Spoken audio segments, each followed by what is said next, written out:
Pare. Bibo! Bibo! Yes, pre! 101.1 Yes, FM. At kasama mo na ngayong araw ng Sabado ang Bibi mo sa radyo, DJ B-Boy Bibo! Hoy, ikaw, ano naman kung umulan, wala ka pa rin namang kaanuhan. Wala pa rin magpapainit ng iyong malamig na tanghali or hapon. Kawawa ka naman. Ang yabang ni B-Boy, kala mo meron siya. Yes, friend. Ikaw ba ay nagtataka kung bakit kahit single ka, madalas ka pa rin nababasa at tila nadidiligan? Wag ka na mag-ambisyon. Sinabi ko na nga, 'di ba, dahil sa ulan 'yan. Pasalamat ka umuulan, 'di ba? Kahit papaano, 'di ba, nawiwisik-wisikan, nabubuhay-buhayan, ang dapat mabuhay. Kaya shout out po sa mga yes friend nating motorista na sa kasalukuyang mga oras na ito na umuulan-ulan, umaambon-ambon ay humaharurot sa bawat kanto't sulok ng ating kalsada at daanan. No? Ingat-ingat po tayo sa biyahe kasi ngayon talaga pag ganitong maulan, no? Ang hirap-hirap mag-drive, di ba, madulas ang daanan, malabo ang salamin, ang windshield, no? At syempre, kayong may mga kotse, sana all. Diba? Pero isang alang-alang din natin yung kalagayan or sitwasyon ng mga yes friend nating commuter. Yan, diba? Ang hirap-hirap ding mag-commute.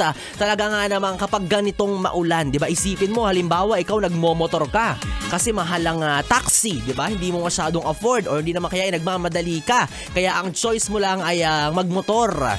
Diba? Tapos meron kang mahalagang lakad. Diba? Formal na pupuntahan. Dapat maayos. Diba? Tapos biglang umulan. Ay, talaga nga naman. Diba? Tapos ang babaunin mo, yung amoy ng helmet, basang kapote na didikit sa balat mo, na may kasama ring ayoko na lang mag-talk. Basta yung amoy niya parang babaunin mo buong araw. Diba? Tapos yung mga yes friend din natin, no, na nagkamali ng OOTD ngayon. Yung mga tipong nag-dress, tapos yung pala uulan. Diba? Naka-floral pa yan. Diba? Tapos yung iba naman naka-white shoes. Ay! Hindi ka nga nabasa ng ulan. Nabasa ka naman ng baha. No, dadaan pa yung motor mo dun sa may malalim talaga yung lubog ang daan. Tapos alam niya nang naka-white shoes ka, talaga namang gaganon pa si rider, nakakainis. Ay, so kaya naman sa mga yes friend natin, no, ingat-ingat po kayo at sana'y safe kayo na makakapunta sa inyong mga pupuntahan at ligtas na makauwi sa inyong kanya-kanyang tahanan. At kung ikaw ay nasa bahay lang, swerte mo. Wala kang gagawin ngayon. Chill-chill ka lang, diba? Pwede ang gawin mo na lang.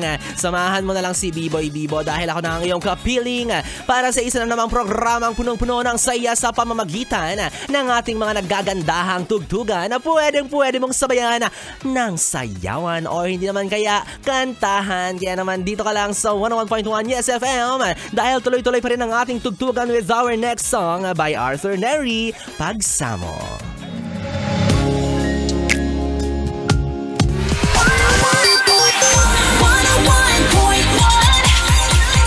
Yes, FM.